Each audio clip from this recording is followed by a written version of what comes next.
और मैं मानता हूँ कि आने वाले समय के अंदर ये नेशनल एजुकेशन पॉलिसी 2020 नई शिक्षा नीति एक अमूलचूल परिवर्तन करके हमारे देश का भविष्य निर्धारित करने जा रही है, जो कि बहुत उज्जवल है। पूर्व की संस्कृति को, सैकड़ों वर्ष पूर्व की संस्कृति को जब प्रस्तुत आप कर रहे हैं तो उस संस्कृति का वर्तमान पीढ़ी को परिचय दे रहे हैं। समय परिवर्तनशील है, संस्कृति कोई निर्जीव वस्तु नहीं है, संस्कृति भी जीवित है, जीवंत है, संस्कृति परिवर्तनशील है। लेकिन परिवर्तन के साथ जो है, जो पृष्ठभूमि में जो संस्कृति रही है, जो इतिहास रहा है संस्कृति का, वो भी आवश्यक है। नमस्कार दोस्तों, आप देख रहे हैं नमस्कार भारत। मैं हूं आपका साथी सलीम। इस समय एसडी कॉलेज में है और एसडी कॉलेज में 47वां यूथ फेस्टिवल जो है वो पूरी धूमधाम से आज यहां पर मनाया जा रहा है। क्या कुछ चीफ गेस्ट ने कहा और क्या कुछ कैसी प्रस्तुतियां रही, इसको लेकर हम सीधे आपको जोड़ते हैं। आप देखिए सीधी यूथ फेस्टिवल की तस्वीरें। 3 दिन तक चलने वाला ये युवा महोत्सव SDPG कॉलेज पानीपत द्वारा इसका आयोजन किया जा रहा है। तो सबसे पहले तो मैं SDPG कॉलेज पानीपत, इनके प्राचार्य डॉक्टर अनुपम अरोड़ा जी और इनकी जो मैनेजमेंट प्रधान है श्री दिनेश गोयल जी, इनकी पूरी टीम को बधाई देता हूँ कि इन्होंने बहुत सुंदर व्यवस्था, बहुत भव्य आयोजन यहाँ पर किया है।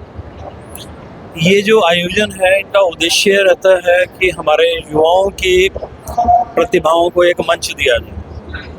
हमारे युवा बड़े प्रतिभाशाली हैं, उनको मंच मिले तो बहुत अच्छी तरह से प्रतिस्पर्धा करते हुए अपनी प्रतिभाओं का प्रदर्शन करते हैं। तो इस 3 दिन के आयोजन में 34 विधाएँ हैं, जो कि नृत्य, संगीत, फाइन आर्ट्स, लिटरेरी, डिबेटिंग, इन क्षेत्रों से जुड़ी हुई हैं। उसके अंदर यहाँ पर 5 मंच बनाए गए हैं, 5 स्टेजेस हैं, जिनके माध्यम से ये जितने भी हमारे नॉर्थ जोन के कॉलेजेस हैं, उनकी बहुत सारी टीम्स, लगभग 500 से ज़्यादा ऐसे प्रतिभागी हैं जो इसमें अपनी सहभागिता कर रहे हैं। और आप देखेंगे, अभी मैंने कोरियोग्राफी की इवेंट्स देखी, 3-4 इवेंट्स जो उसमें प्रस्तुतियाँ दी गई, एक से एक उम्दा थी। तो ऐसे लग रहा था जैसे कि प्रोफेशनल कलाकार यहाँ पर अपनी प्रस्तुतियाँ दे रहे हैं।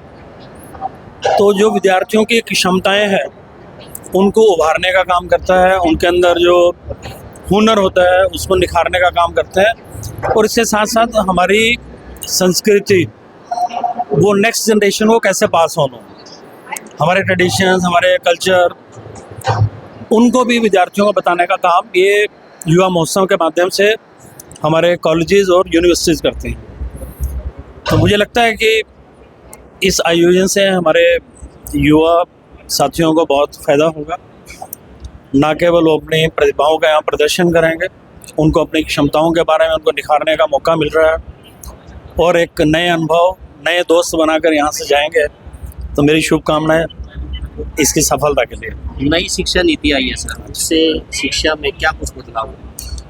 देखिए, कुरुक्षेत्र विश्वविद्यालय ने नेशनल एजुकेशन पॉलिसी 2020, जिसको आप नई शिक्षा नीति के नाम से जानते हैं, इसको पूरे देश में सर्वप्रथम इसके सभी प्रावधानों के साथ अपने UG PG प्रोग्राम्स में लगाया है। इसके अंदर जो नई चीज़ें आई हैं, एक तो है स्किल एनहांसमेंट कोर्सेज, विभिन्न तरह के स्किल्स हर विषय के अंदर पढ़ाई जाएंगी, ऐसे विषय रहेंगे। दूसरा, इसके अंदर जो एबिलिटी एनहांसमेंट कोर्सेज हैं, यहाँ पे लैंग्वेजेस की चॉइस एक से ज़्यादा की रहेगी। पहले यूजली हिंदी इंग्लिश था, तो ये पंजाबी और संस्कृत की चॉइस भी हम लोग दे रहे हैं साथ में। इसी तरह से वोकेशनल कोर्सेज का इसके अंदर प्रावधान किया गया है कि कोई विद्यार्थी अपना कोई व्यवसाय शुरू करना चाह रहा है, जैसे एम्ब्रॉयडरी की किसने कोई चीज़ सीखनी है, या प्लम्बिंग है, कारपेंटरी है, इस तरह के वोकेशनल कोर्सेज भी इसके अंदर उसका प्रावधान है। सबसे बड़ी बात है इसके अंदर जो वैल्यू एडिड कोर्सेज हैं, कि बच्चा जब यहाँ से निकल रहा है तो केवल डिग्री प्राप्त करके जो क्वालिफिकेशन मात्र है, उसके साथ वैल्यूज़ को लेकर, संस्कारों को लेकर भी जाए। तो इसमें वैल्यू एडिड कोर्सेज भी हैं। इसमें इंटर्नशिप का प्रावधान है कि बच्चा जब भी बाहर जाएगा, जैसे 3 साल बाद एग्जिट हो रहा है, तो उससे पहले उसका इंटर्नशिप होना जरूरी है। मल्टीपल एंट्री एग्जिट का प्रोविज़न है, जो पहले नहीं था। BA फर्स्ट ईयर के बाद आप छोड़ सकते हो, छोड़ने से पहले इंटर्नशिप कंपल्सरी है। सेकंड ईयर के बाद छोड़ सकते हो, थर्ड ईयर के बाद छोड़ सकते हो, थर्ड ईयर के बाद डिग्री मिलेगी, सेकेंड ईयर के बाद डिप्लोमा मिल जाएगा, फर्स्ट ईयर के बाद आपको एक सर्टिफिकेट इन ग्रेजुएशन। इसमें अगर आप चाहें तो चौथे साल में भी जा सकते हैं। चौथा साल करने के बाद आपका एमए में सेकेंड ईयर में एडमिशन होगा, और अगर चौथा साल ऑनर्स विद रिसर्च है तो आपका स्टेट में पीएचडी में भी एडमिशन हो सकता है। तो बहुत सारी चेंजेस नई शिक्षा नीति के माध्यम से विद्यार्थियों को प्रोवाइड करी जा रही हैं, और मैं मानता हूँ कि आने वाले समय के अंदर ये नेशनल एजुकेशन पॉलिसी 2020 नई शिक्षा नीति एक अमूल चूल परिवर्तन करके हमारे देश का भविष्य निर्धारित करने जा रही है, जो कि बहुत उज्जवल है। Thank you. प्रोग्राम के आयोजक एवं प्राचार्य डॉक्टर अनुपम अरोड़ा ने क्या कुछ इस कार्यक्रम को लेकर कहा, वो भी आप सुन लीजिए। तो इस सारे परिश्रम के पश्चात कार्यक्रम सफल होता है, तो आप समझ सकते हैं उत्साह होता है, उल्लास होता है, प्रसन्नता होती है, वही भाव है।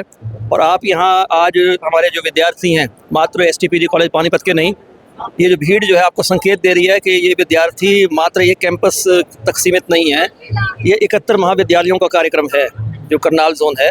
तो सभी महाविद्यालयों से अधिक संख्या में विद्यार्थी आज महाविद्यालय आए हुए हैं। ये भी एक नई संस्कृति का निर्माण है।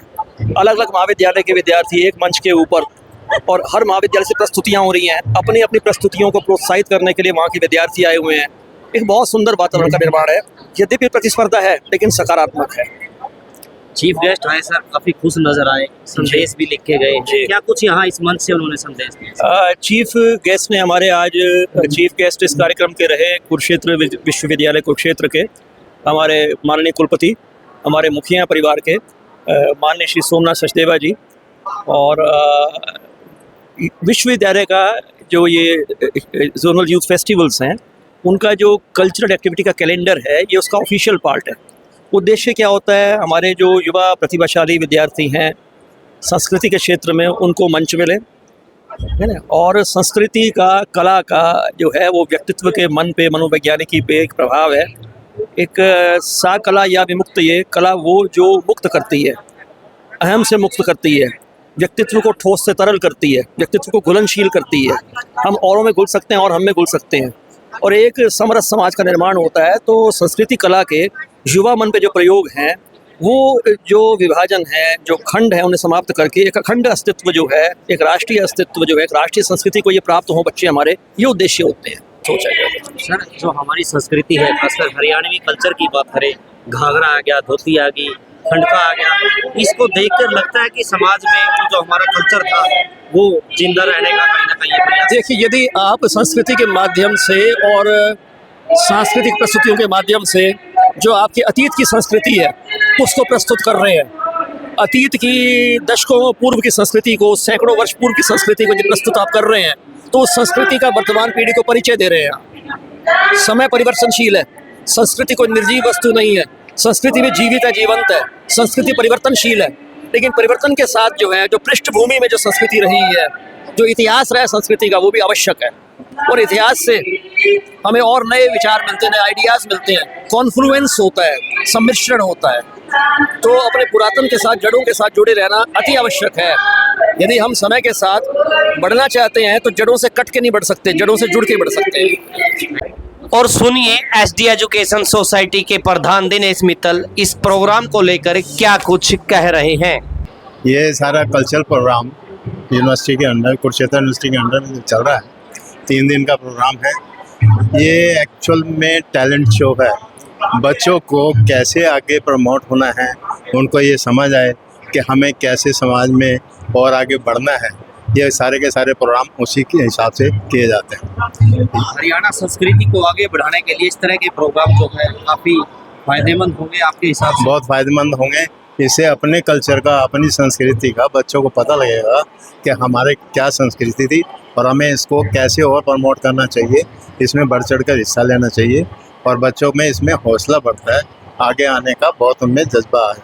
ये एक मंच है बच्चों के लिए। बच्चों के लिए तो मंच है। आप क्या अपील करना चाहेंगे जो इस वीडियो को देख रहे हैं, जो बच्चे मंच पर आने के लिए कुछ प्रयास कर रहे हैं, उनके लिए कोई संदेश? बच्चों को यही है कि ज़्यादा से ज़्यादा इसमें पार्टिसिपेट करें, टीमों के साथ रहें, भाईचारे के साथ, तब एक हेल्दी कंपटीशन के अंदर में यहाँ बच्चे आपस के अंदर में कंपटीशन करें, ताकि आगे बढ़ने का उनमें जज्बा हो और भाईचारा भी उनमें क्रिएट हो।